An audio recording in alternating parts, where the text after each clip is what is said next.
All right, this week we're in Genesis 10, and of course it's another genealogy. And genealogies affect people different ways. So rather than just name a bunch of names, we need to talk about the names that are mentioned. And one of the things that this is going to do is it's going to start naming the 70 nations. That's the same one. And we're going to, the 70 nations are mentioned all throughout the Bible. And it just so happens that they were set up at this time, and an angel was put over each one of them. Michael is the angel of Israel. So each province, nation, whatever you want to call it, has its own angel. And it seems like that nothing ever changes. So what we've got is Ham, Japheth, and Shem are the three sons that came off of Noah's Ark and settled the whole earth. So we're all related to Adam and Eve in some way, but then again they were all killed except for these 8 people here. So we're all related to Noah, Ham, Shem, or Japheth.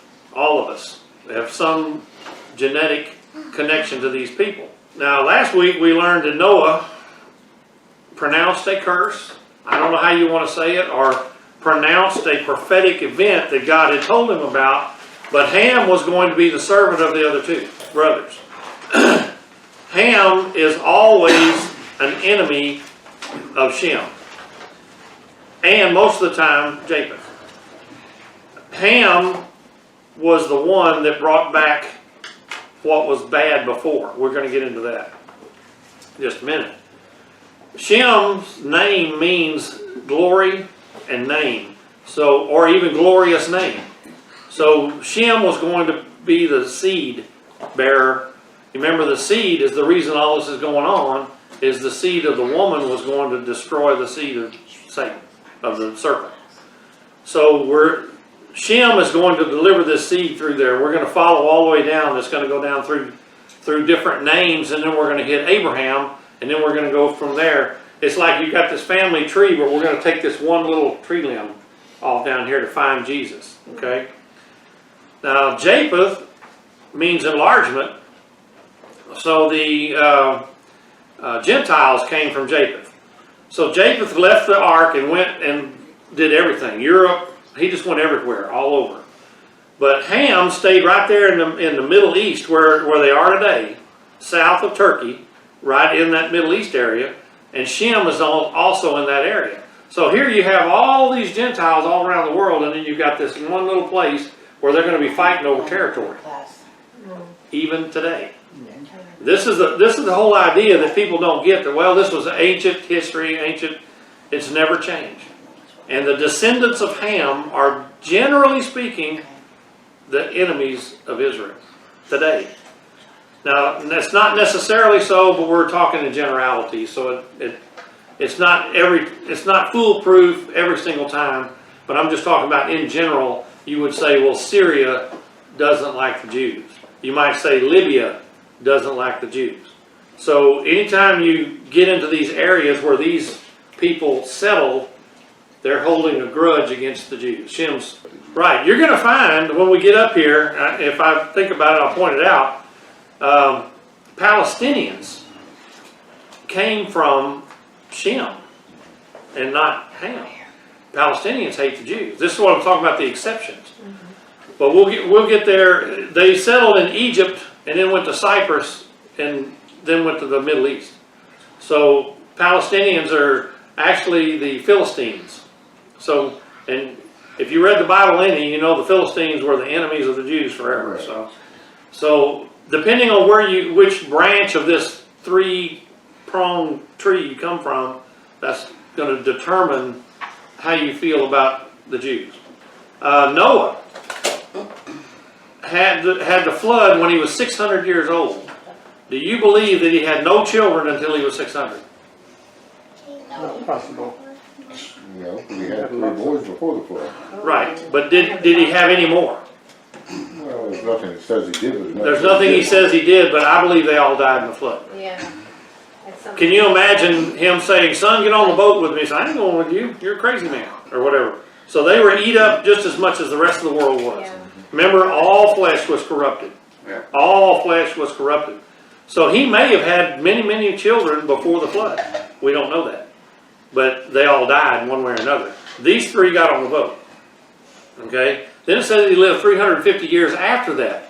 And it says, now this is the genealogy of the sons of Noah, Shem, Ham, and Japheth.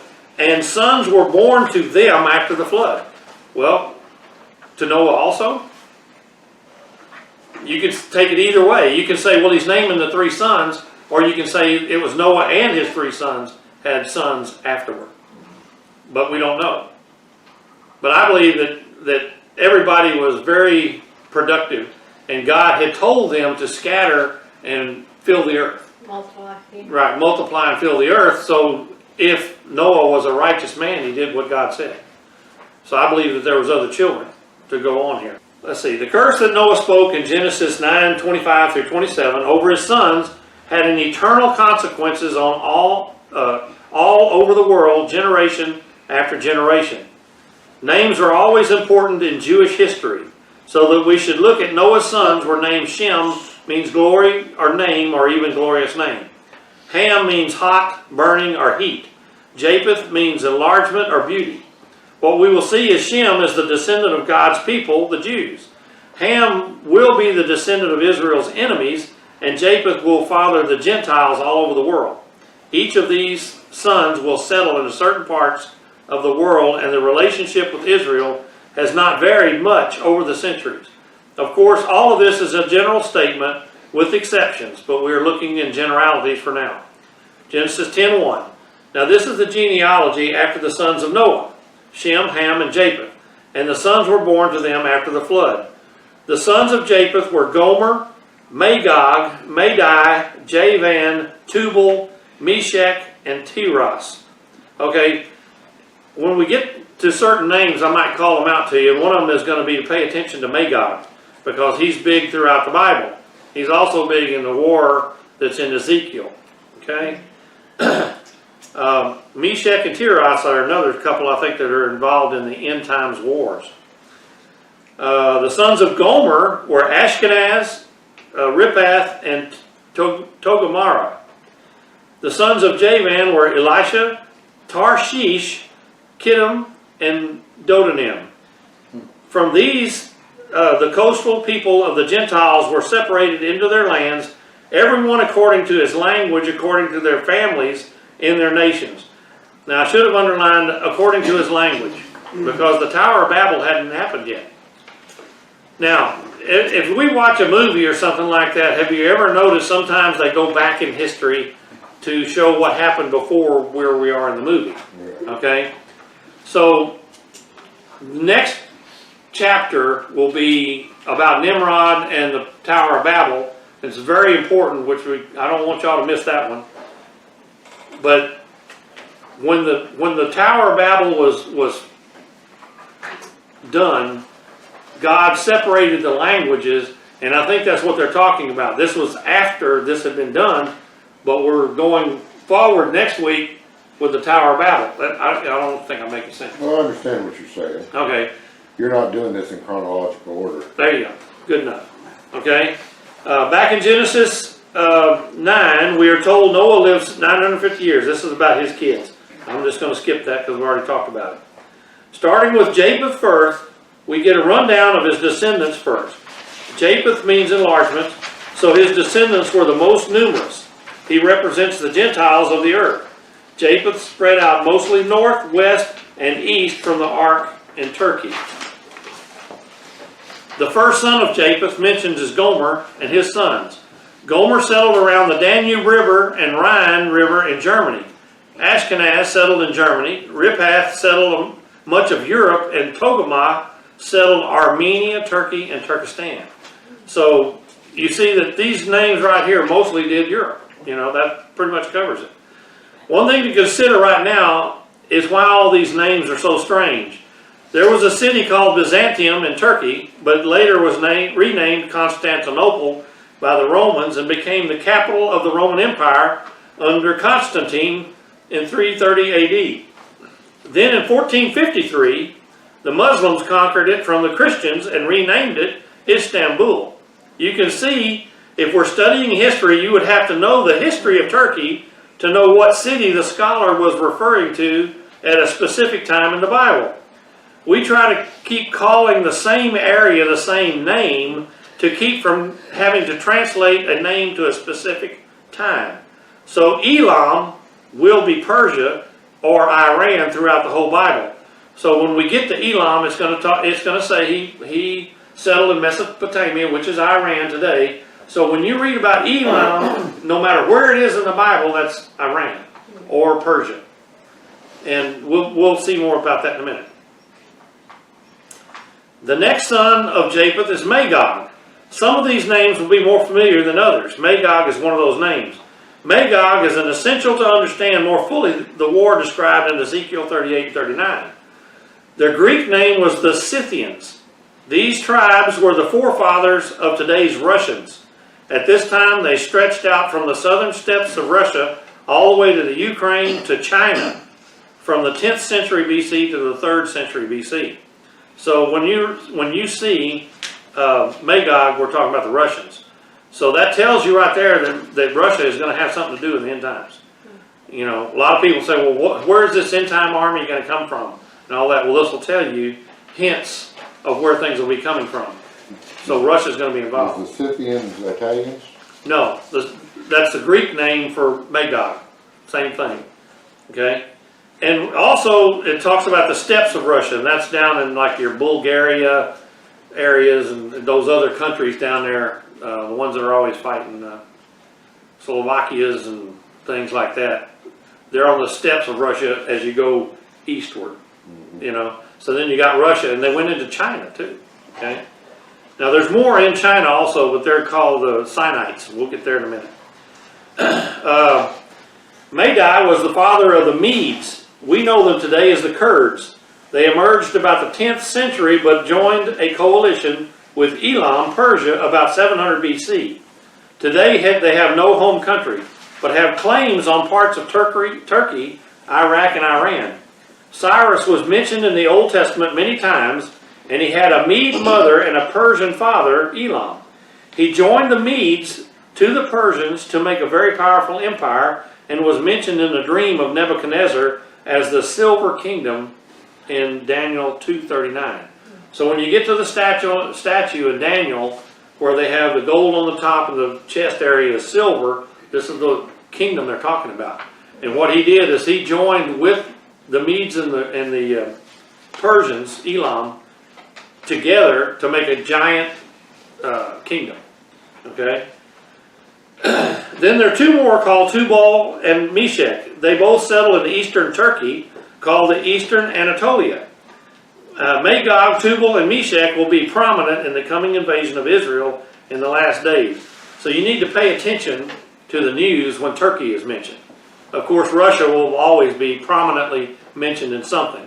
Turkey's already in the news now. Turkey is getting more and more against us, and I don't know how we can have them in NATO much longer. Because of this Jerusalem deal. Well, because of whatever. He is more militant Muslim, and he is not going to put up with anything from the West. And I'm like, we can't be having nuclear secrets in NATO with him. So we need to start realizing what's going on, that this guy is not like the old one. See, now, Turkey before was more secular, and so we got along with him. But this guy here has been dragging them more. Allied for a long time. Huh? They was allies for a long time. Right, right. Yeah, there's all kinds of things that we can get out of the news today. I don't know if y'all are familiar, but Monday morning they're going to start trading Bitcoin on the commodity market. Bitcoin is nothing. It is an invention on the internet, and people are paying $16,000, $17,000 per single Bitcoin. So what you're going to find is this Bitcoin is going to be more and more accepted, and they're going to start using it for currency, but there's nothing backing it. One of the four horsemen is poverty, financial crash. One of the four horsemen is that. And if we get relying on Bitcoin, verify that he is right, that things are maneuvering around, just like Trump making Jerusalem the capital. All of this stuff is coming around for the end times. It's going to line up just like toy soldiers. Bitcoins are accepted all over the world, And of course, that means that China and North Korea and all that can get into it, you know. Yeah. I mean, it's a mess. There's a lot of people excited because they've made a lot of money. But unless you play the market, you probably don't know about the tulips in the 1600s or whatever. But tulips went up 10,000 times in their price, and then all of a sudden it collapsed. And it's kind of a story that the stock traders use all the time. Right. They both settled in eastern Turkey, called Eastern Anatolia. Magog, Tubal, and Meshech will be prominent in the coming invasion of Israel in the last days. Javan settled Ionia and Greece, and the Tiras settled the Aegean and became the Etruscans of Italy. So that was the guy you were talking about that is right there in the Greece and all that area there. That's Javan. So Javan's sons were Elisha, Tarshish, Kittim, and Dodanim. I wanted to point out Tarshish here because it's mentioned in Scripture a few times. When Jonah wanted to run from God, he fled to Tarshish because it was the farthest place from home he could think of. Because we believe it's Spain, today we believe it's Spain or the British Isles. No one really knows for sure, but we do feel it means far, far away in the Bible sense. The Bible speaks of it being a source of 10, and Britain has 10. Spain doesn't have 10, but it has a town called Tarshish. There's also another town in the Middle East called Tarshish. Some people say it could have been the Phoenicians because they're always talking about shipping. And the Phoenicians had a lot of ships, and they did a lot of trading, but that's not very far away. So the only one that fits both of them is England, Britain. So I kind of believe that that's where Tarshish was you had to go all the way around through the Gibraltar Straits up to England to get there. So Jonah said that must be far enough to get away from God. He wanted to get as far away as... Now let's look at the sons of Ham. 10:6. The sons of Ham were Cush, Mizraim, Put, and Canaan. The sons of Cush were Seba, Havilah, Sabbatai, Ramah, and Sabteka. These words, not me. And the sons of Ramah were Sheba and Dedan. Cush begot Nimrod. He began to be a mighty one on the earth. He was a mighty hunter before the Lord. Therefore it is said, like Nimrod, the mighty hunter before the Lord. And the beginning of his kingdom was Babel, Erech, Akkad, and Calneh in the land of Shinar. Now we'll stop right there and back up a little bit. Well, we name all these names off, then he gets to Nimrod and he gives him a little more verbiage. So he wants to point out, whenever something is, like we talked about before, whenever he gets to something he wants you to know, he'll tell you. So he wants to point out that Nimrod is a special character. He's not just another name on there. This is the New King James Version of this and what it says. Now I wanted to point some things out here if I can. Genesis 10:8, Cush begot Nimrod. He began to be a mighty one on the earth. And once again, we see the word began is 2490. And that is your profane, defile, profane, or wound. There are several things. You remember 426, we discussed this. That they used. Anyway, it's bad. Mm-hmm. How they get began out of it, I don't know. Okay? Really? Now, let's see, where's the other one? A mighty one, 1368. Powerful by implication, a warrior, a tyrant, champion, giant, man, mighty man, strong, valiant man. And what did they choose to put? Giant. Giant. Now, let's go. Has anybody ever seen one of these? Yes, I have. That's a Septuagint, okay? Let's go to this verse, see what it says. Now this was the Greeks translating the Hebrew into their language, and we transferred it to our language. Okay, it was the father of Nimrod. He was the first on the earth to be a giant. He was a giant hunter before the Lord, meaning he was a murderer. Therefore they will say, like Nimrod, a giant hunter before the Lord. And the beginning of his kingdom was to be Babylon. And So, this is after the flood. yes. You remember when we talked before the flood in 6:1, it says, and they were giants in the land and afterward. Did I point that out? to Yes, everybody? you did. Okay, now, He's the afterwards, yeah. yeah, this is the afterwards, and it says that he was the first in the land to be a giant, okay? Now, I have a lot of trouble with this. This is why I feel like I have to prove everything so much. Because if you don't read Numbers and Deuteronomy, you don't know that Og was a giant, and Raham, or whatever they are, were giants, and the sons of Anak were giants, and Goliath was the son of Anak. All these things. So people just kind of say, well, I believe David fought a giant, but I don't believe in all the rest of it. But where did they come from? This is where they come from. And we're going to find out here in a little bit. They settled in Canaan. I have a question since I missed part. Are you saying the giants came from out of Ham? Is that what you're saying? Yeah. Okay. Okay? This is why it had to be genetic. Or a curse of some kind. I'm not really sure how I got there. Now, okay, another thing to keep in mind too is these three sons didn't have a wife until 7 days before they got on the ark. All flesh was corrupted. So they went and got 3 wives and brought them onto the ark to have babies with. Okay? So somehow or another, it could have been Noah's wife. But there was a genetic difference. This is why people have trouble with what I'm teaching, is because, well, I don't see that. I don't know where you're getting all this kind of stuff. It's the only thing that could explain this. Now, another thing to remember, angels don't die. Right. Okay? They can occupy. A demon can occupy a body and then go into something else. But they can't die. They have eternal life. So all a demon would have to do is go into the next person that they wanted to go into. I don't know.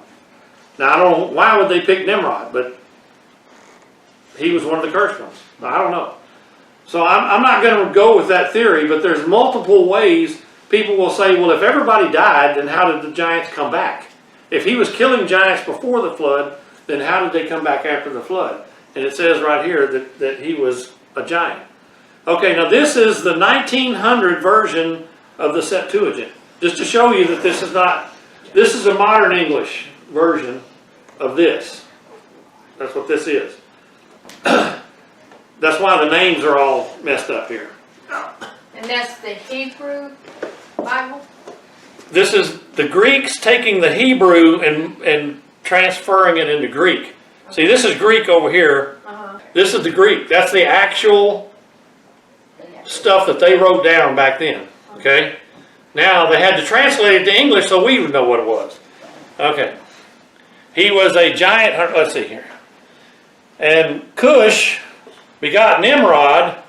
He began to be a giant upon the earth. He was a giant hunter before the Lord God. Therefore, they say as Nimrod the giant hunter before the Lord. So this is, like I said, the Jews will tell you that he was a giant, and the Greeks will tell you that he was a giant, and now it's been translated into English that he's a giant. But in the 1611 King James Version, it just doesn't say that. And they keep using this word began wrongly. And the word, the other one was Gibor, let's see, Gibor or Gibborim, and that's a mighty man. That's what they're talking about there. But it actually means a tyrant or a giant. So if you use the word Gibor, that's a warrior giant person. Now, y'all can do this whatever you want. I'm just pointing it out where I'm coming from. Like I said, nobody has been able to explain why people believe in David and Goliath, but they don't believe in the rest of it. Now, this is Josephus, the Antiquities of the Jews. Has everybody heard about Josephus? He wrote the history of the Jews. He is I don't want to say a secularist because he was a Hebrew. He was a Jew. But he doesn't have anything to do with the Bible or anything else. But he wrote down the history of the Jews. And what I did here, I just put in giants to see if he talked about it. And he's talking about the Assyrians were conquerors and imposed a tribute on the kings of the Sodomites, who submitted. All this is happening in Sodom and Gomorrah in this area. Okay? and they continued to pay their tribute, but on the 13th year they rebelled, and then the army of the Assyrians came upon them under their commanders, Armaphel, Arioch, Colormer, and Tidal. These kings had laid waste all Syria and overthrown the offspring of the giants. And when they were come over against Sodom, they pitched their camp. In other words, you can just go right through here and see you can go find another place. You can just put it here. The Jews say that these were giants. Yes. And we know the Bible says that there was a Goliath and a bunch of other giants in the same place. But people say, well, no, I think it's the sons of Seth. They don't want to go for the fallen ones. Yeah. And I can type in fallen ones here and it'll find all that in there. It talks about that. So this is Hebron, and that's where the giants were in Israel. Okay? Posterity of the giants. According to these spies, this is talking about the spies going into Hebron to look. And they perceived and seen the land of the Canaan when they perceived that all of these difficulties were greater than they had met with since they came out of Egypt. In other words, this was going to be the toughest thing they've ever come up against since they came out of Egypt. Anyway, it goes on and talks about what they did there.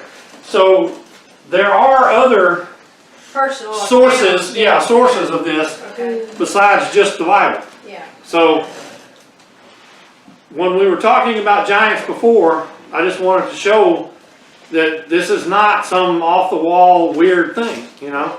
Now, another thing I want to make known here is that Nimrod is a type and shadow of the Antichrist. So we need to pay attention to this one guy and see what we can come up with. One of the things is he's an Assyrian. So when you come up with the Assyrian in the Bible anywhere, unless it's talking about a particular Assyrian, if it just says the Assyrian, that's probably talking about a type and shadow of the Antichrist. Something you can learn about the Antichrist. And see, the sentence for being a giant was death. God wanted them dead. He wanted everything they touched dead. So we've got a real conflict here between God and these giants. And like I said, no matter what you think these people were, it says when the sons of God came down and entered the daughters of men and had babies, God said, that's it, I'm done. And he killed everybody. Something made him very, very angry. The rest of it is kind of like hyperbole. We don't know. Well, this is what people today are calling corrupting the image. Yes. Corrupting the image. God made it, and it was good. It was perfect. And now we're changing Yes. it. And it's not good. And God won't have it. Right. Not in His creation. So, no matter what you think of these, they say, well, I don't know about giant people and all that. You're talking about giants and stuff. I'm like, well, then leave out David and Goliath, I guess. I don't know. I don't know what to tell you about it. Machine. Right. No matter where you think they came from, these people were 12 foot tall and warriors. And they were tyrants. So they corrupted the image of the Nimrod is one of them. He was the first one after the flood. Okay. Okay. However, it came to pass, he was the first giant. Whether maybe a demon came into him and changed him genetically to 12 foot tall. I don't know. I don't pretend to know. All right, now where did he go? He did Babel, Erech, Akkad, Calneh in the land of Shinar. Or Shinar, however you want to say it. The land of Shinar actually means wilderness. So it's not a town or a country or anything. It means the wilderness. It would be like me saying, let's go to the hill country. Well, we know Austin is there, and Llano and Burnett and all these little towns up there in the hill country. We know where it is, but it's not like a boundary saying, well, here's the hill country and here's something else. Right. It's just in that general area. So Shinar was the wilderness area, and that's where he planted all these towns, and it made his kingdom. Yeah. From that land, he went to Assyria and built Nineveh, Rehoboth-ir, and Calah, and Rezin between Nineveh and Calah. That is the principal city.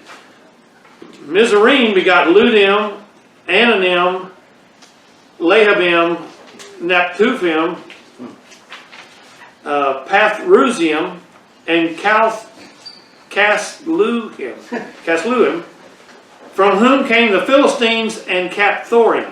Now, this Calthuim is where the Philistines come from. So now we're talking about the people of Ham, or where the Philistines come from.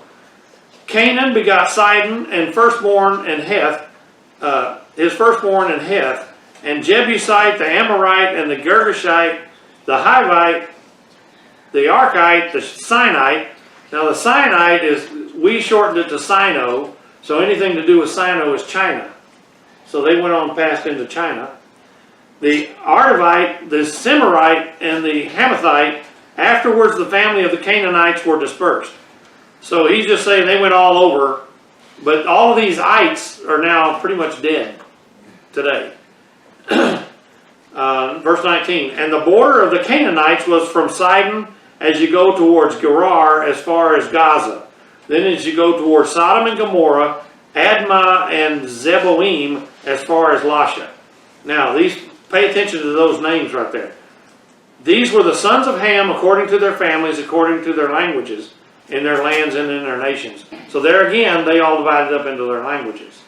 So this must be after the Tower of Babel fell, even though Nimrod was just mentioned. But we're going to get into Nimrod in the next chapter. Okay, Ham went south from Turkey. Cush settled south of what today is Egypt. I think most today would relate Cush to Ethiopia and Somalia. So now Cush is, now we're talking about, this is the blackest of the black Africans. Cush is Somalia, way down there, and Ethiopia. So we have pictures that drawn of Nimrod, and he was black. Okay, so that's where all this comes from. Cush was probably black, and all of his descendants were black, and they've settled south of Egypt. Okay, Mizraim is Egypt today. It consisted of an upper and lower Egypt that is combined eventually. Put settled in Libya and North Africa, and of course Canaan settled, the area today is Israel and is surrounded in the surrounding area. Since Cush settled as what today is Ethiopia, and Cush fathered Nimrod, most historians see Nimrod as a black man. When we see people described as Cushites in the Bible, they will be black men from the line of Cush. So if you ever see a Cushite, that means they were black men from the southern African part. Nimrod's supposed to be a mighty hunter. Yeah. So Nimrod's But he was a hunter of men. He was the inventor of war. I mean, he started slavery. He's a bad dude. Everything that, before this, you might have a fuss between people, but it would be handled within the family. He went out like an army and captured people and killed people to make his kingdom, and he had slaves. So this is the first time in history that happened. You know, he was building his kingdom and he didn't care. But there were mighty men that were black, and there was other men that were black. They don't make. There are Ethiopian Christians today, you know, and there are also Ethiopian Jews. Yeah. And it's even said that Ethiopia has the Ark of the Covenant. I don't believe that, but they say they have it, you know. Well, But Ethiopia is kind of a roundabout. They got Muslims, Jews, and Christians in Ethiopia. Somalia is mostly Muslim today. But these people are all black, and they all came from that area. You got the Congo and Niger and all these places down there. That's all the same family. They all came from Cush. Anyway, I just wanted you to know, if you see Cushite in the Bible, it's going to be black people from that part of the world. In verse 8, we have a statement that calls attention to a very important character in the Bible. Nimrod is known to be a type and shadow of the Antichrist of the last days. Just as the flood and the arks are types of rapture and tribulation, Nimrod gives us hints as to what the final enemy will be like before Jesus comes again. He is a descendant of Ham, so he will be an enemy of Shem's people. The Hebrew verbiage used in verse 8 hints at things we have seen before in some misinterpretations of Scripture, where it says he became a mighty one. Became is the same word used back in Genesis 4:26 for began. Kalal, that same word, H2490. Again, it means profane, defile, stained, or wound. After that, we have a mighty one that comes from Gibor or Gibborim. That means warrior, tyrant, giant, or strong man, H1368. What we will see next is that he was a hunter, but he hunted men. He was a warrior, but he killed the innocent and put them as slaves. He made a name for himself before the Lord, but it was a bad name. He had a name of renown. We will find out that he had a bad name around the world and before God and was not humble. We will find out that more about him next week, but as just for today, let's look at the areas he built. He started at Babel, Erech, Akkad, and Calneh. The land of Shinar just means wilderness. From there he went to Assyria to build Nineveh, Rehoboth, Ir, Calah, and Rezin. In verse 10 we see the word used for the first time of an earthly kingdom. He was destined to be the first world dictator. He was the founder of Babylon, which is symbolic biblically as man's city or Satan's city, and Jerusalem as God's city. It is important to study this relationship to understand the rest of the Bible. We go all the way to Revelation with Babylon. So whatever this system he was setting up in Babylon is what God doesn't like. And it goes all the way to the very end. And it causes God to come against us. Because we're going to be in a one world system. See, he took over lands, he took over peoples, and he had a one world government. Because that was pretty much all the world at the time. He took slavery, he was bad, everything, he was against God on everything that God wanted. He changed everything. He had idols, idol worship. He even built a tower and used his astrologers to change the zodiac. Let's see, before the flood, before written history, the Jews, not the Jews, what would you call the pre-flood people? Pre-flood people. Okay. These were the God people. These were the people that weren't against God. They learned the stars and they went in the order of brightness. Astrologers? Well, we call them that today. But this was the priest of the people. I'm talking about everybody taught their children this way. They would say, you see these stars here? That's the belt of Orion. This will be Sagittarius. This was Virgo, which was the Virgin. And they would go all the way to Leo. So they told the story of God through the stars from Noah's Ark. I mean, before Noah's Ark, Enoch. And probably Adam and Eve was explained to them that God put this in the heavens and you could explain the plan of God even back that far. Yeah. Okay? So they didn't have written stuff. So they would teach their children. What did Nimrod do? Changed it for himself. Yeah. He made his own zodiac. Yeah. And he made his own stories. And he copied. See, another thing, everybody will say, well, Satan is a liar. Satan is a liar. Satan is a counterfeiter. So what he does is change things. And we're going to get into it next week. But he married his mother. And then had a child. And then Nimrod died. And he said the child was a reincarnation of Daddy. And she was known as the Queen of Heaven. And became Madonna and Child. So you can go... All right, follow. Okay. And then we kind of become Madonna. Right. Okay. No, that's Semiramis was his wife, who was actually his mother. It's disgusting when you start reading about what he did. But she did this. This is where the Christmas tree comes, because she walked outside after Nimrod died. There was a tree stump out there, and there was supposedly an evergreen tree growing out of it. And she said that's prophecy of her husband coming back. And her son was supposed to be the reincarnation of the father.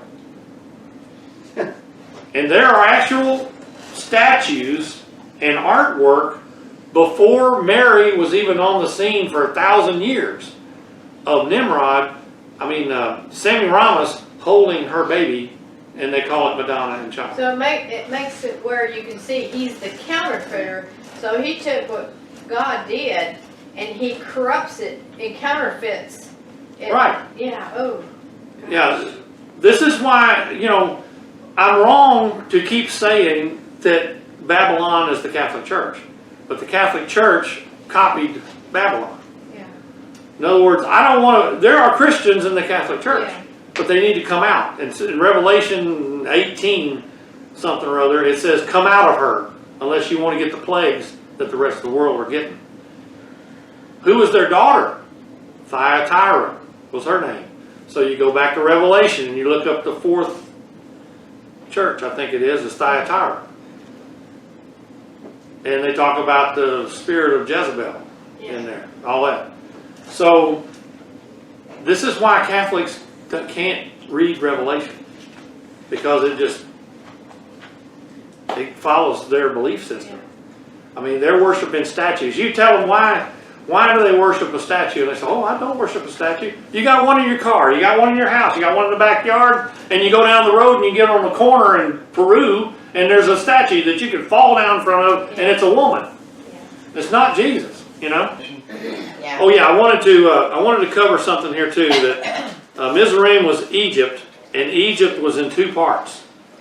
If you ever see an Egyptian king, he's going to have like a cone, like, it's not a crown like you would think, but it's a tall thing. And it's going to be red in part of it, and it's going to be white in part of it. Because Egypt, they had upper and lower Egypt. Okay? And then one guy came and made them one. And when he did, they combined the crown. So it's red and white. Anyway, this was Egypt. Let's see. And that was Mizraim's deal. Hulam started the Philistines. And then Philistines are huge in the Bible history as enemies of Israel. The others are just players in Egypt. Many Bible scholars say the Palestinians come from Cyprus, but originally they came from Egypt and later moved to Cyprus. Israel is not the Palestinian homeland. Egypt is Palestinian homeland. And anybody, even today, try to picture a map. I should have had all this arranged for you. I didn't know I was going to go there. Gaza is here, and then you have the West Bank, and then you have the Golan Heights. Okay, the Golan Heights belong to Lebanon. The West Bank belonged to Jordan, and Gaza belonged to Egypt. Right. And that's where the Palestinians come from. So, look, if Lebanon wants to give Palestinians land, let them. That's their business. But they belong. When they fought a war with Israel, they lost it. And now it belongs to Israel. When I taught the class on symbolic spiritual language, you don't have to know that a tree is a man. You don't have to know that Jesus is bread. But when he tells you to eat my flesh and drink my blood, you kind of need to know these things, you know? And it's like Leviticus 23, he talks about, well, I want you to celebrate the Sabbath. I want you to observe Passover, unleavened bread. I want you to do it. That doesn't have anything to do with your salvation, but it tells a story of a prophecy that's going to come true. And I believe it builds us up to believe the Bible. Because over and over again, he fulfills everything that he says. And it just gives me strength to know that this is true. Every word of it. And sometimes I might miss something, or a word, or a comma, or something like that. It's my problem. Yeah. I'm not reading it carefully enough. That's where you get into trouble if you read the Bible every day and you say, man, this is about the 14th time I read Ezra or something. I'll just skip that one or whatever. Well, there might be a message in there for you that day. You don't know what you're missing until you don't do it. So the main purpose I'm doing it is to show you this is where the 70 nations come from. Yeah. And what does he do? He judges the nations in the end. Yeah. So this is all the way to Revelation. It's relevant throughout the Bible that God considers. God doesn't look up down here and see these lines drawn on a map. There's no lines. You know, he's got his own lines that come from here that he drew. You see, so he doesn't care if this country fought a war and took over this country and all this kind of stuff. He's still got this marked on his map, and he's going to judge the 70 nations in the end. Everybody says, "Well, 70 nations, that just means God and it means it's complete and all that." Well, yeah, but there are 70 nations with 70 people that started them. So, you know, that's all I'm saying is this is where it comes from. And if you skip over it, you just have this attitude of, well, that's 70 nations. He uses that several times throughout the Bible. And it just means the whole world. Well, yeah, the whole world is 70 nations. That's what he is saying. Well, there's 194, I think, in the UN. But there's 70 in God's UN. Okay? Okay. Okay, in verse 18, it speaks of the families of the Canaanites were dispersed. Look where they went. They moved into Sodom and Gomorrah, Admah, and Zeboim as far as Lasha. We recognize the first two names But most don't know the other listed there were scheduled to be destroyed along with Sodom and Gomorrah. Deuteronomy 29:23, the whole land is brimstone, salt, and burning. It is not sown, nor does it bear, nor does the grass grow there. Like the overthrow of Sodom and Gomorrah, Admah, and Zeboim, which the Lord overthrew in his anger and his wrath. Most people don't know that he blew up a whole valley. It wasn't just Sodom and Gomorrah. Right. Okay? So this is how we know these cities, and they were all full of Canaanites from Ham. The angels were scared that he would be burnt up because he didn't want to go far enough. Yeah, it was over a hill, and they didn't figure it was far enough away. Yeah.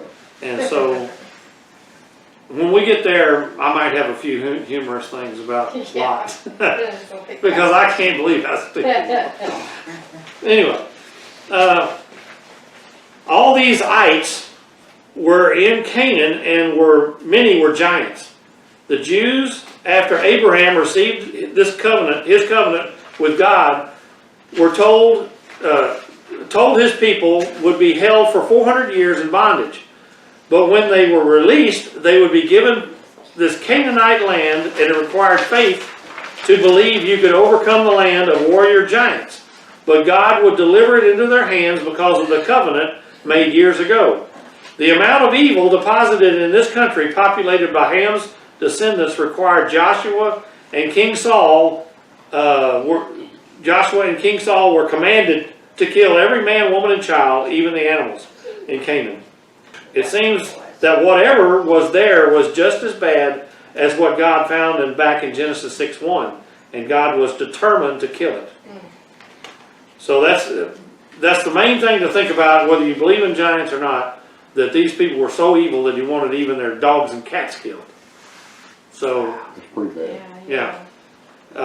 And see, this is one of the questions you're going to get from a non-believer, Yeah. is they're going to say, I can't serve a God that would kill women and children. Yeah, I've heard that. Yeah. Yeah, he's a genocidal maniac or something like that. But we don't know what we're fighting. We're fighting pure evil. They were evil all the time. They never had a good day. If I was a warrior and was instructed to kill women and children and everything, and I had a soft heart, and I let a woman live or a child live, where are all these people going to go? I kill the men, they're going to go into the animals. Yeah. They're going to go somewhere. And you haven't done anything with the other ones. It's true. So they're going to grow up to be just as evil as mom and dad, you know? Right. Like I said, if we start questioning God and his commands, you're always going to lose. Because we don't think like he thinks. No. His ways are higher than our ways. And he wanted his creation to be like he wanted it from the very beginning. And that's the whole idea of us going back to the Garden of Eden. He is going to change the earth back to where it was. Genesis 10:21. And the children were born also to Shem, the father of all the children of Eber, the brother of Japheth, the elder. The sons of Shem were Elam, Asher, Aphaxad, Lud, and Aram. The sons of Aram were Uz, Hul, Gether, and Mash. Arphaxad begot Selah, and Selah begot Eber. Now notice how he did that. He brought up Eber a couple of times here. And he wanted to kind of emphasize Eber. To Eber were born two sons. The name of one was Peleg, for in his days the earth was divided, and his brother's name was Joktan. Now, you know, I already think that during Peleg's time that the earth was divided physically, land-wise. But I can see the merit in someone saying that the earth was divided by languages when Peleg was born. That's a possibility.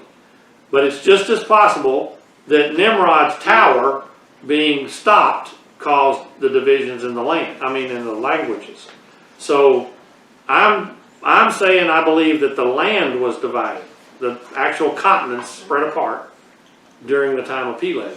In other words, these lists of names, these are generational. So this could have been hundreds and hundreds of years to get down to Peleg. So he's just naming the genealogy and not the historical chronological order. Joktan begot Almodad, Selpheth, Hazar Maveth, and Jerah, Hadaram, Uzal, and Diklah, Obal, Abimael, and Sheba, Ophir, Havilah, and Joab, and all these were the sons of Joktan. And their dwelling place was from Mesha as you go northward, go towards Sephar, the mountains of the east. These were the sons of Shem according to their families, according to their languages in their land, according to their nations. These were the families of the sons of Noah according to their generations in their nations, and from these the nations were divided on the earth after the flood. So he is saying that they were all divided up the way God wanted them to be, and that now it's all set, and this is the way God is going to deal with it from now on. Shem was the ancestor of all the sons of Eber, and this is important because the word Eber is the origin of the Hebrew word for Hebrew. The word for Shem means name, which implies that Noah expected his son's name to become great. He was right. The modern words Semitic and Semite are derived from Shem's name. The Bible records that Shem had 5 sons, Elam, Asher, Arphaxad, Lud, and Aram. Shem lived to be 600 years of age, Genesis 11:10 through 11, and became the ancestor of the Semitic people. Abram was a descendant of Shem, is the first person in the Bible who is referred to as a Hebrew, but that's all the way up in Genesis 14:13. Noah blessed Shem above his brothers, Genesis 9:26-27, and it was through Shem that the promised seed destined to crush Satan came.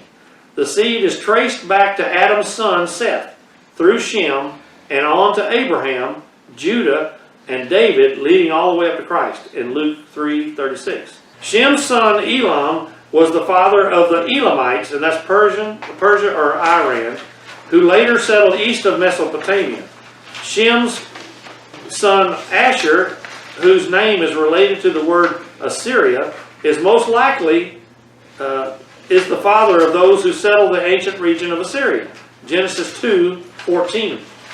Arphaxad is thought by many scholars to be a compound form of the Hebrew word for Chaldea. Remember, Chaldea was the place of demons and all that. Which was region in southern Mesopotamia, Genesis 11:10-13. It was through Arphaxad that Eber came. Scholars believe that the descendants of Shem's son Lud became known as the Lydians of Asia Minor. And Aram is identified by Bible scholars with the area northeast of the Promised Land, known today as Syria. 2 Kings 16:6. The sons of Aram are listed in Genesis 10:23. Of Aram's son, Uz is later referred to in the book of Job, Job 1:1. I believe Japheth was the oldest son, Shem the middle son, and Ham the youngest. Arphaxad is the one of this group we will move further on. Salah fathered Eber, and Eber fathered Peleg and Joktan. Next week we'll follow this line all the way through to Abraham in Genesis 11. We see extra verbiage for Peleg that brings out the special attention. Peleg means division. There are 2 competing theories as to what this division in earth was. One says the earth was divided into separate continents from one massive piece of land. It's possible that this division happened during the flood, but many believe the finding of mammoths standing up and frozen with fresh food in their mouth would have to be explained somehow. Some have postulated that the magnetic fields of the earth shifted and moved the continent swiftly to where they are today. Another theory says that this division was after the Tower of Babel was visited by God and the languages were divided across the earth. Either theory is fine with me. I lean more toward the shifting of the continents. From looking at the evidence today, the mammoths would have survived the flood in the ark, but suffered catastrophic climate changes very quickly at the point of death. The climate before the flood was much more of a tropical climate all over the earth, and the Arctic area today would have been much warmer. Next week we'll look at chapter 11 and Nimrod and the Tower of Babel. After that we will see the end of prehistory and the advent of the patriarchs from Abraham to Joseph.